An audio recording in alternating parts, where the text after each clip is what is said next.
मुंशी प्रेमचंद की लिखी कहानी माता का हृदय। माधवी की आंखों में सारा संसार अंधेरा हो रहा था। कोई अपना मददगार दिखाई न देता था। कहीं आशा की झलक न थी। उस निर्धन घर में वह अकेले पड़ी रोती थी और कोई आंसू पूछने वाला न था। उसके पति को मरे हुए 22 वर्ष हो गए थे। घर में कोई संपत्ति न थी। उसने न जाने किन तकलीफ़ों से अपने बच्चे को पाल पोस कर बड़ा किया था। वही जवान बेटा आज उसकी गोद से छीन लिया गया था। और छीनने वाले कौन थे? अगर मृत्यु ने छीना होता तो वह सब्र कर लेती। मौत से किसी को द्वेष नहीं होता, मगर स्वार्थियों के हाथों यह अत्याचार असह्य हो रहा था। इस घोर संताप की दशा में उसका जी रह रहकर इतना विफल हो जाता कि इसी समय चलूं और उस अत्याचारी से इसका बदला लूं जिसने उस पर निष्ठुर आघात किया है। मारूं या मर जाऊं, दोनों ही में संतोष हो जाएगा। कितना सुंदर, कितना होनहार बालक था। यही उसके पति की निशानी, उसके जीवन का आधार, उसकी उम्र भर की कमाई थी। वही लड़का इस वक्त जेल में पड़ा न जाने क्या क्या तकलीफ़ें झेल रहा होगा। और उसका अपराध क्या था? कुछ नहीं। सारा मोहल्ला उस पर जान देता था। विद्यालय के अध्यापक उस पर जान देते थे। अपने बेगाने सभी तो उसे प्यार करते थे। कभी उसकी कोई शिकायत सुनने में नहीं आई। ऐसे बालक की माता होने पर उसे बधाई देती थी। कैसा सज्जन, कैसा उदार, कैसा परमार्थी। खुद भूखों सो रहे, मगर क्या मजाल कि द्वार पर आने वाले अतिथि को रूखा जवाब दे। ऐसा बालक क्या इस योग्य था कि जेल में जाता? उसका अपराध यही था, वह कभी कभी सुनने वालों को अपने दुखी भाइयों का दुखड़ा सुनाया करता था। अत्याचार से पीड़ित प्राणियों की मदद के लिए हमेशा तैयार रहता था। क्या यही उसका अपराध था?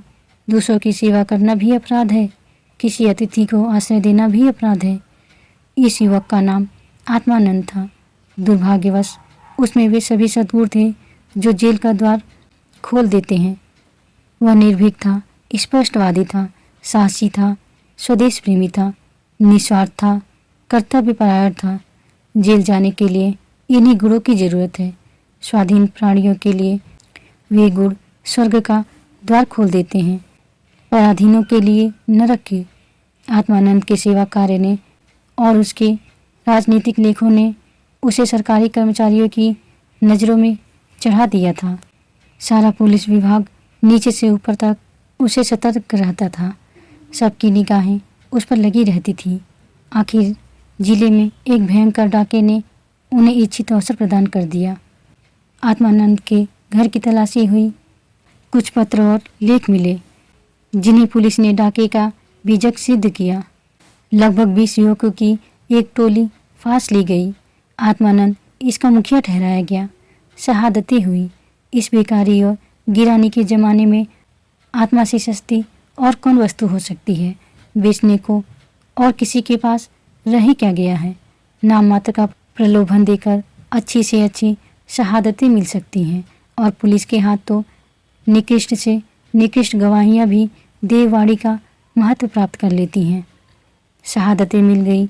महीने भर तक मुकदमा क्या चला, एक सॉन्ग चलता रहा और सारे अभियुक्तों को सजाएं दे दी गई। आत्मानंद को सबसे कठोर दंड मिला, 8 वर्ष का कठिन कारावास। माधवी रोज कचहरी जाती, एक कोने में बैठी सारी कार्यवाही देखा करती। मानवीय चरित्र कितना दुर्बल, कितना नीच है, इसका उसे अब तक अनुमान भी न हुआ था। जब आत्मानंद को सजा सुना दी गई और वह माता को प्रणाम करके सिपाहियों के साथ चला तो माधवी मूर्छित होकर गिर पड़ी। 2-4 सज्जनों ने उसे एक तांगे पर बैठाकर घर तक पहुंचाया। जब से वह होश में आई है, उसके हृदय में शूल सा उठ रहा है। किसी तरह धैर्य नहीं होता। उस घोर आत्मवेदना की दशा में अब जीवन का एक लक्ष्य दिखाई देता है और वह इस अत्याचार का बदला है। अब तक पुत्र उसके जीवन का आधार था, अब शत्रुओं से बदला लेना ही उसके जीवन का आधार होगा। जीवन में उसके लिए कोई आशा न थी। इस अत्याचार का बदला लेकर वह अपना जन्म सफल समझेगी। इस अभागे नर पिशाच भगत जी ने जिस तरह उसे रक्त के आंसू रुलाए हैं, उसी भांति यह भी उसे रुलाएगी। नारी हृदय कोमल है, लेकिन केवल अनुकूल दशा में। जिस दशा में पुरुष दूसरों को दबाता है, स्त्री शील और विनय की देवी हो जाती है। लेकिन जिसके हाथों से अपना सर्वनाश हो गया हो, उसके प्रति स्त्री की पुरुष से कम घृणा और क्रोध नहीं होता। अंतर इतना है कि पुरुष शस्त्रों से काम लेता है, स्त्री कौशल से। रात बीतती जाती थी और माधवी उठने का नाम न लेती थी। उसका दुख प्रतिकार के आवेश में विलीन होता जाता था, यहाँ तक कि इसके सिवा उसे और किसी बात की याद ही न रही। उसने सोचा, कैसे यह काम होगा। कभी घर से नहीं निकली। वैधव्य के 22 साल इसी घर कट गए, लेकिन अब निकलूंगी, जबरदस्ती निकलूंगी। भिखारिन बनूंगी, टहलनी बनूंगी, झूठ बोलूंगी, सब कुकर्म करूंगी। सत्कर्म के लिए संसार में स्थान नहीं। ईश्वर ने निराश होकर कदाचित अपनी ओर से मुंह फेर लिया है। जभी तो यहाँ ऐसे ऐसे अत्याचार होते हैं और प्राणियों को दंड नहीं मिलता। अब इन्हीं हाथों से उसे दंड दूंगी। संध्या का समय था। लखनऊ के सजे हुए बंगले में मित्रों की महफिल जमा हुई थी। गाना बजाना हो रहा था।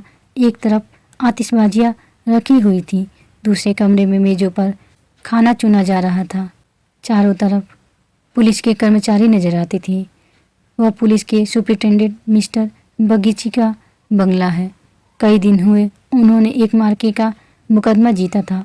अफसरों ने खुश होकर उनकी तरक्की कर दी थी और उसी की खुशी में यह उत्सव मनाया जा रहा था। यहाँ आए दिन ऐसे उत्सव होते रहते थे। मुफ्त के गवेये मिल जाते थे, मुफ्त की आतिशबाजी, फल और मेवे और मिठाइयाँ आधे दामों पर बाजार से आ जाती थी और चट दाते हो जाती थी। दूसरों के जहाँ 100 लगते, वहाँ इनका 10 से काम चल जाता था।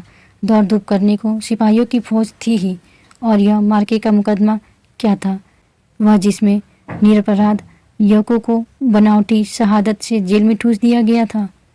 गाना समाप्त होने पर लोग भोजन करने बैठे।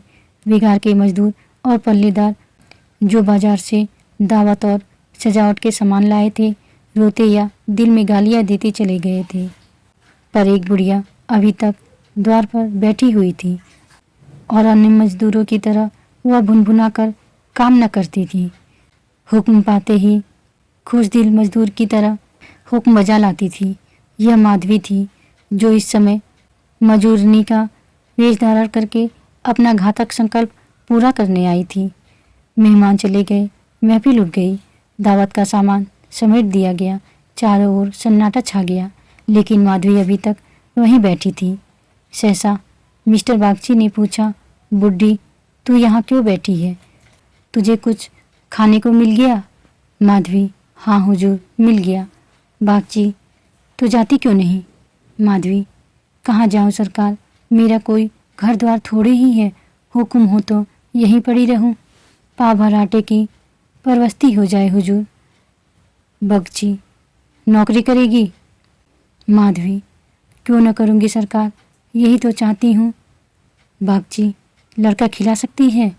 माधवी, हाँ हुजूर, वह मेरे मन का काम है। बागची, अच्छी बात है, तू आज ही से रहा, जा घर में देख, जो काम बताए वही कर। 1 महीना गुजर गया। माधवी इतना तन मन से काम करती है कि सारा घर उससे खुश है। बहू जी का मिजाज बहुत ही चिड़चिड़ा है। वह दिन भर खाट पर पड़ी रहती है और बात बात पर नौकरों पर झल्लाया करती है, लेकिन माधवी उनकी घुड़कियों को भी सहर्ष सह लेती है। अब तक मुश्किल से कोई दाई 1 सप्ताह से अधिक ठहरी थी। माधवी का कलेजा है कि जली कटी सुनकर भी मुख पर मैल नहीं आने देती। मिस्टर बागची के कई लड़के हो चुके थे, पर यही सबसे छोटा बच्चा बच रहा था। बच्चे पैदा तो हिष्ट पुष्ट होते, किंतु जन्म लेते ही उन्हें एक न एक रोग लग जाता था और कोई 2-4 महीने, कोई साल भर जीकर चल देता था। माँ बाप दोनों इस शिशु पर प्राण देते थे। उसे जरा जुकाम भी हो तो दोनों विकल हो जाते। स्त्री पुरुष दोनों शिक्षित थे, पर बच्चे की रक्षा के लिए टोना टोटका, जंतर मंतर, एक से भी उन्हें इनकार न था। माधवी से यह बालक इतना हिल गया कि एक क्षण के लिए भी उसकी गोद से न उतरता। वह कहीं एक क्षण के लिए चली जाती तो रो रो कर दुनिया सिर पर उठा लेता। वह सुलाती तो सोता, दूध पिलाती तो पीता, वह खिलाती तो खेलता, उसी को वह अपनी माता समझता। माधवी के सिवा उसके लिए संसार में कोई अपना न था। बाप को तो वह दिन भर में केवल दो बार देखता और समझता यह कोई परदेसी आदमी है। माँ आलस्य और कमजोरी के मारे गोद में लेकर टहल न सकती थी।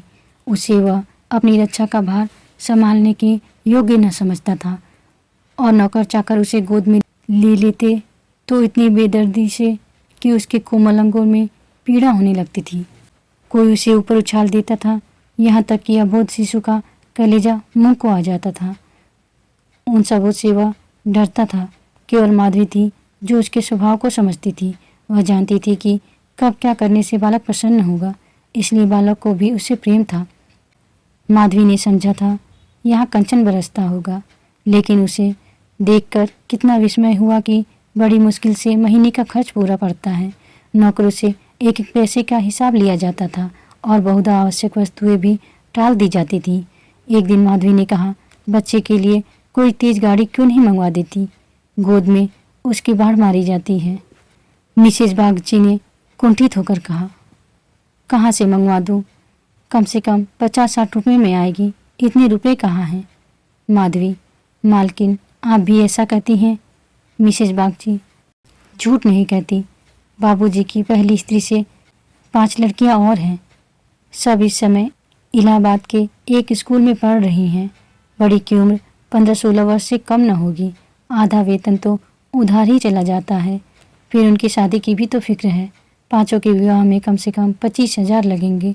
इतने रुपए कहाँ से आएंगे। मैं चिंता के मारे मरी जाती हूँ। मुझे कोई दूसरी बीमारी नहीं है, केवल चिंता का रोग है। माधवी, घूस भी तो मिलती है। मिसेज बागची, बूढ़ी, ऐसी कमाई में बरकत नहीं होती। यही क्यों, सच पूछो तो इसी घूस ने हमारी यह दुर्गति कर रखी है। क्या जाने औरों को कैसे हजम होती है।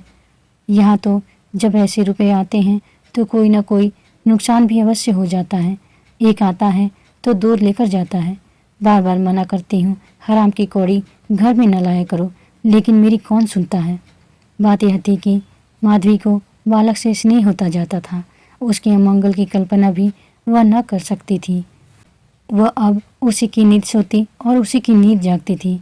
अपने सर्वनाश की बात याद करके एक क्षण के लिए बागची पर क्रोध तो हो आता था और घाव भी फिर हरा हो जाता था, पर मन में कुत्सित भावों का आधिपत्य न था।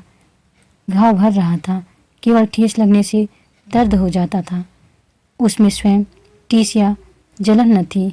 इस परिवार पर उसे अब दया आती थी। सोचती, बेचारे यह छीन झपट न करे तो कैसे गुजर हो। लड़कियों का विवाह कहाँ से करेंगे। स्त्री को जब देखो बीमार ही रहती है। उन पर बाबूजी को 1 बोतल शराब भी रोज चाहिए। यह लोग स्वयं अभागे हैं। जिसके घर में 5 कुंवारी कन्याएं हों, बालकों होकर मर जाते हों, घरनी बीमार रहती हो, स्वामी शराब का लती हो, उस पर तो यूं ही ईश्वर का कोप है। इससे तो मैं अभागिन ही अच्छी। दुर्बल बालकों के लिए बरसात बुरी बला है। कभी खांसी है, कभी ज्वर, कभी दस्त। जब हवा में ही शीत भरी हो तो कोई कहाँ तक बचाए। माधवी एक दिन अपने घर चली गई थी। बच्चा रोने लगा तो माँ ने एक नौकर को दिया, इसे बाहर बहला ला। नौकर ने बाहर ले जाकर हरी हरी घास पर बैठा दिया। पानी बरसकर निकल गया था। भूमि गीली हो रही थी, कहीं कहीं पानी भी जमा हो गया था। बालक को पानी में छपक के लगाने से ज़्यादा प्यारा और कौन खेल हो सकता है। खूब प्रेम से उमंग उमंग कर पानी में लौटने लगा। नौकर बैठा और आदमियों के साथ गपशप करता घंटों गुजर गए। बच्चे ने खूब सर्दी खाई। घर आया तो उसकी नाक बह रही थी। रात को माधवी ने आकर देखा तो बच्चा खांस रहा था। आधी रात के करीब उसके गले से खुरखुर की आवाज़ निकलने लगी। माधवी का कलेजा सन से हो गया। स्वामिनी को जगाकर बोली, देखो तो बच्चे को क्या हो गया है। क्या सर्दी वर्दी तो नहीं लग गई। हाँ, सर्दी ही मालूम होती है। स्वामिनी हकबकाकर उठ बैठी और बालक की खुरखुराहट सुनी तो पांव तले जमीन निकल गई। यह भयंकर आवाज़ उसने कई बार सुनी थी और उसे खूब पहचानती थी। व्यग्र होकर बोली, जरा आग जलाओ। थोड़ा सा तंग आ गई। आज का हार जरा देर के लिए बाहर ले गया था, उसी ने सर्दी में छोड़ दिया होगा। सारी रात दोनों बालक को सेकती रही। किसी तरह सवेरा हुआ। मिस्टर बागची को खबर मिली तो सीधे डॉक्टर के यहाँ दौड़े। खैरियत इतनी थी कि जल्द एहतियात की गई। 3 दिन में अच्छा हो गया, लेकिन इतना दुर्बल हो गया था कि उसे देखकर डर लगता था। सच पूछो तो माधवी की तपस्या ने बालक को बचाया। माता पिता सो जाते, किंतु माधवी की आंखों में नींद न थी।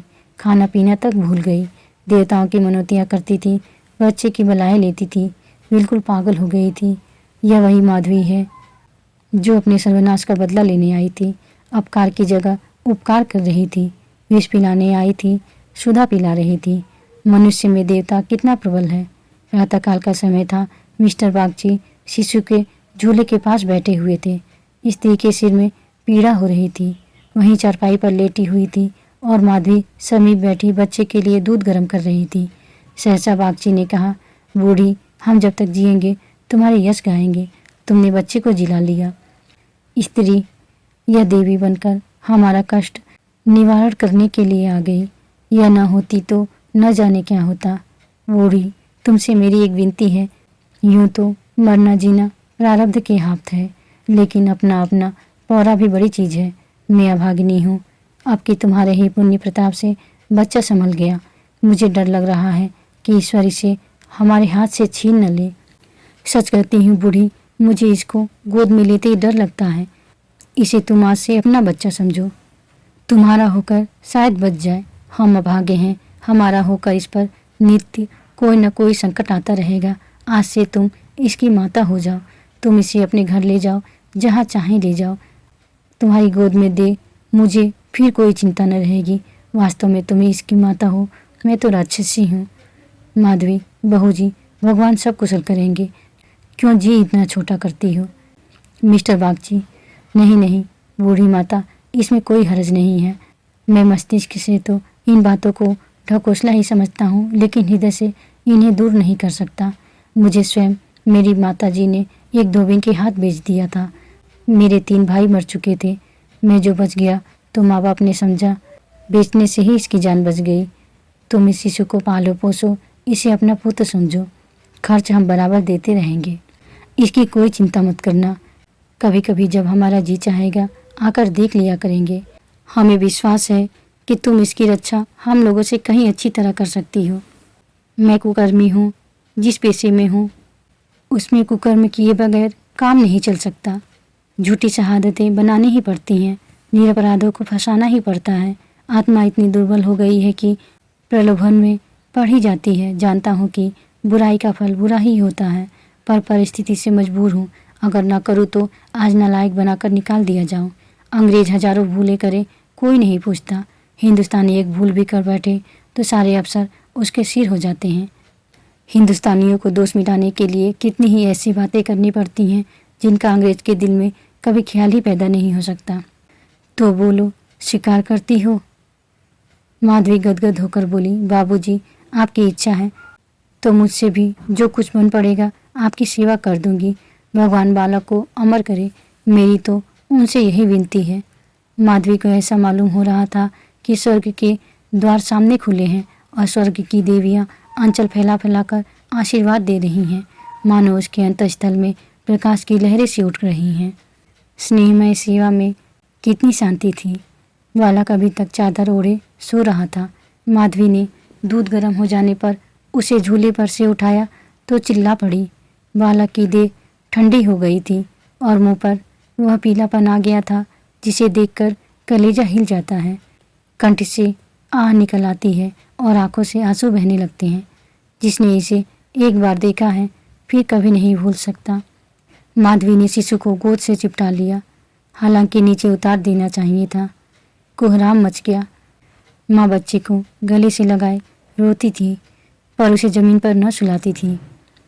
क्या बातें हो रही थी और क्या हो गया। मौत को धोखा देने में आनंद आता है। वह उस वक्त कभी नहीं आती जब लोग उसकी राह देखते होते हैं। रोगी जब संभल जाता है, जब वह पथ्य लेने लगता है, उठने बैठने लगता है, घर भर खुशियाँ मनाने लगता है, सबको विश्वास हो जाता है कि संकट टल गया, उस वक्त घात में बैठी हुई मौत सिर पर आ जाती है। यही उसकी निठुर लीला है। आशाओं के बाग लगाने में हम कितने कुशल हैं। यहाँ हम रक्त के बीज बोकर सुधा के फल खाते हैं, अग्नि से पौधों को सींचकर शीतल छाँव में बैठते हैं। हाँ मंदबुद्धि, दिन भर मातम होता रहा। बाप रोता था, माँ तड़पती थी और माधवी बारी बारी से दोनों को समझाती थी। यदि अपने प्राण देकर वह बालक को जिला सकती तो इस समय अपना धन्य भाग समझती। वह अहित का संकल्प करके यहाँ आई थी और आज जब उसकी मनोकामना पूरी हो गई और उसे खुशी से फूलाना समाना चाहिए था, उसे उससे कहीं घोर पीड़ा हो रही थी।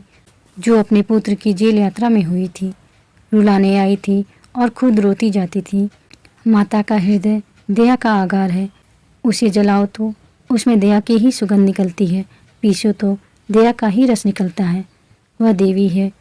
विपत्ति की क्रूर लीलाएं भी उस स्वच्छ निर्मल स्रोत को मलिन नहीं कर सकती। आप सुन रहे थे मुंशी प्रेमचंद की लिखी कहानी माता का हृदय। कहानी सुनने के लिए धन्यवाद।